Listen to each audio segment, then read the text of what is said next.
Welcome to my channel. Radhe Radhe. कैसे हैं आप सब? आई होप अच्छे ही होंगे।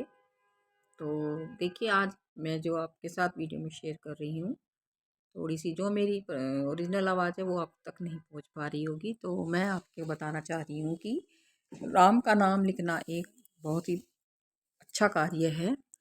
तो आप जब राम का नाम लिखते हैं, भजने से अपेक्षा राम का नाम लिखकर यदि आप कोई कार्य करते हैं तो आपकी मनोकामना अवश्य ही पूरी होती है। वैसे भी यदि आप मनोकामना को ना रखते हुए भी आप डेली राम का नाम लिखते हैं तो आपके सभी मनोरथ सिद्ध हो जाते हैं। राम का नाम भजने से बहुत सारे कार्य सिद्ध हुए हैं। जैसे कि आपने देखा ही होगा, विभीषण ने राम का नाम जपा तो उसे लंका का मतलब राजा बनाया गया। और राम का नाम लिखकर यदि आप पत्थर को भी तैराते हैं तो वो भी तैर जाते हैं। तो राम का नाम एक विशेष फलदायी होता है। तो इस तरह से आप यदि राम का नाम भजने की अपेक्षा लिखते हैं तो आपके बहुत सारे मनोरथ सिद्ध होते हैं। तो मैं मैं अपना पर्सनल जो है एक्सपीरियंस आपके साथ शेयर करना चाहूँगी कि मैं हमेशा एक कॉपी अवश्य ही लिखती हूँ जब भी मुझे समय मिलता है। तो इस कार्य को यदि संकल्प लेकर किया जाए तो जल्दी मनोरथ सिद्ध हो जाते हैं।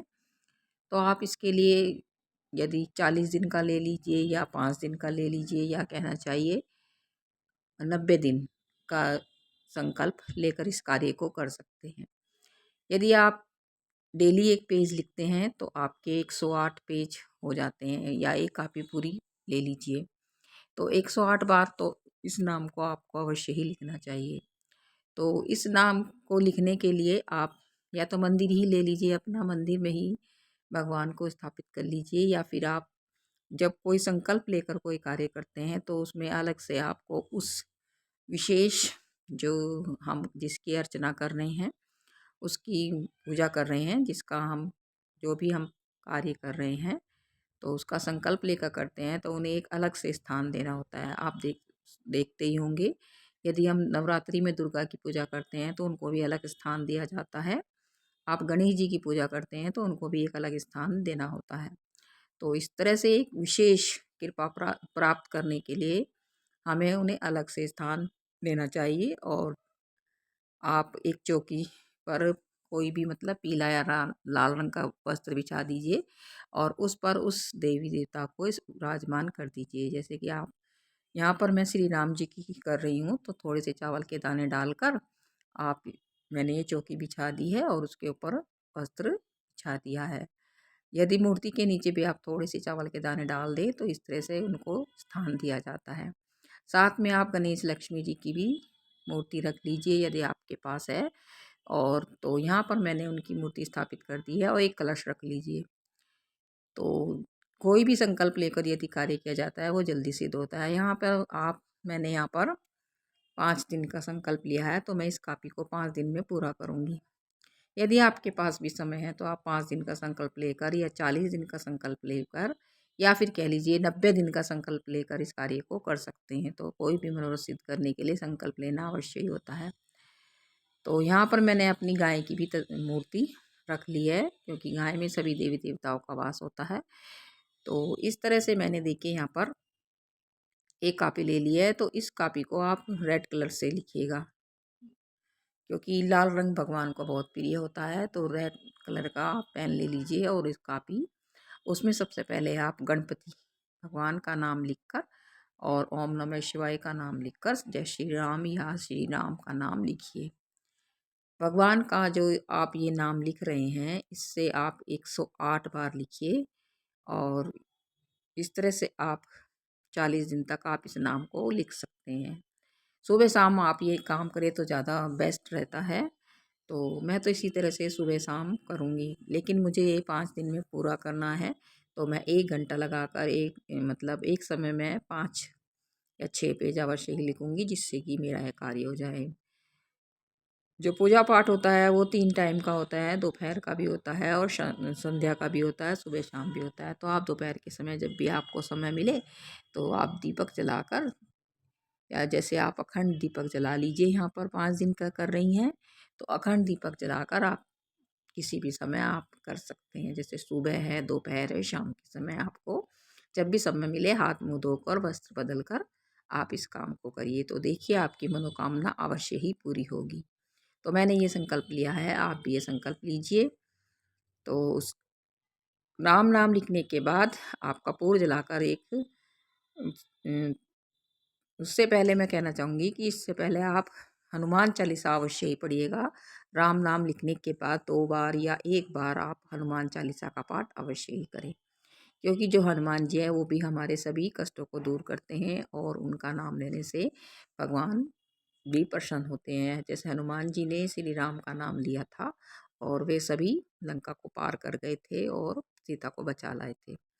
तो यहाँ पर हनुमान चालीसा अवश्य ही पढ़नी चाहिए क्योंकि वो भी हमारे सभी कष्टों को दूर करते हैं।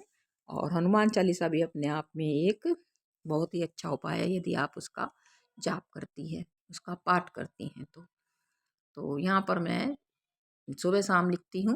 तो इस तरह से आप भी इस कार्य को करिए। यदि आप 90 दिन का संकल्प ले रहे हैं तो 90 दिन में आपका इजीली ये कार्य हो जाता है। और इस कार्य को करने के बाद कपूर की आरती जलाकर आप आरती करें और उसके बाद आप धूप दीप सभी पूरे घर में दिखाइएगा, जिससे कि सभी नेगेटिविटी भी दूर हो जाती है। भगवान श्री राम अपने आप में पूर्ण है, मतलब भगवान है।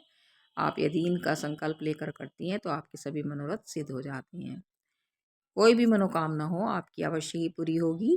मैंने ऐसे बहुत से एग्जाम्पल देखे हैं और मेरा पर्सनल खुद मैंने ये कार्य किया था तो मेरा खुद का घर बन गया। आप कोई भी मनोरथ इससे सिद्ध कर सकती हैं। तो इस तरह से वैसे तो अपना मतलब ये साझा नहीं करना चाहिए कि जो भी अनुभव हो, लेकिन यहाँ पर मुझे आपको बताने के लिए ये कार्य बताना पड़ा। लेकिन जो है आप इस कार्य को करिए, देखिए आपके मनोरथ अवश्य ही सिद्ध होंगे। ये छोटा सा वीडियो मैंने बस बनाया है इसीलिए आपके लिए। तो आप इस कार्य को अवश्य करिएगा और करके देखिए और यकीन मानिए आपके सभी मनोरथ सिद्ध हो जाएंगे, मेरा ऐसा मानना है। और इसके बाद आप इस कॉपी को या तो मतलब बैंक में जमा करा दीजिए जहाँ पर लाइब्रेरी वगैरह होती है, या फिर आप इसे किसी गंगा जी में प्रवाहित कर दीजिएगा, या फिर आप किसी मंदिर में इसको दे दीजिए। तो इस तरह से आपके सभी मनोरथ सिद्ध हो जाते हैं। तो मैं तो हर साल का मतलब कहना चाहिए प्रत्येक वर्ष में ये कार्य करती हूँ। और यदि आप कंटिन्यू इस कार्य को करते हैं तो जाप से अच्छा है कि आप राम का नाम लिखे कापी आप अवश्य ही बनाइएगा। तो इस तरह से भी भगवान प्रसन्न हो जाते हैं। तो मेरा ये प्रतिदिन का नियम है, मैं इस कार्य को करती हूँ, बिना संकल्प के भी मैं ये कार्य करती हूँ। तो ये छोटा सा वीडियो मैंने आपके साथ शेयर किया था। आशा करती हूँ कि आपको ये वीडियो पसंद आया होगा। यदि आपको ये वीडियो पसंद आए तो प्लीज़ लाइक करिएगा और चैनल को सब्सक्राइब करना न भूलें ऐसी ही जानकारी के लिए। तो राधे राधे, मिलते हैं नेक्स्ट व्लॉग में। और ये उपाय आप अवश्य ही करिएगा। राम नाम में बड़ी शक्ति है। राम का नाम जपना अपने आप में एक बहुत बड़ा कार्य है। आप कायिक और मानसिक दोनों रूप से ये कार्य करते हैं तो भगवान जल्दी प्रसन्न हो जाते हैं। और देखिए शुद्ध मन से लिखिएगा। जब भी आप राम का नाम लिखने बैठें तो फ्री माइंड से बैठें और सुंदर सुंदर छोटा छोटा सा आप राम का नाम लिखें। तो आशा करती हूँ वीडियो एक बार फिर से आपको कि पसंद आया होगा। तो चैनल को लाइक करें और सब्सक्राइब करें। राधे राधे, जय श्री कृष्ण। कलयुग में राम का नाम लेना एक बड़ा ही पुण्य का कार्य है। आप यदि लिखते हैं तो मानसिक और कायिक रूप से आप भगवान को समर्पित हो जाते हैं। तो आशा करती हूँ कि आप ये कार्य को करेंगे और भगवान का नाम लिखेंगे और मन से और कायिक रूप से, यानी कि आप क्रिया विधि से आप भगवान को समर्पित होंगे। तो यदि वीडियो अच्छा लगा हो तो एक लाइक अवश्य ही करिएगा और चैनल को ऐसी जानकारी के लिए सब्सक्राइब करना न भूलें। राधे राधे, मिलते हैं अगली वीडियो में। तब तक के लिए धन्यवाद। राधे राधे।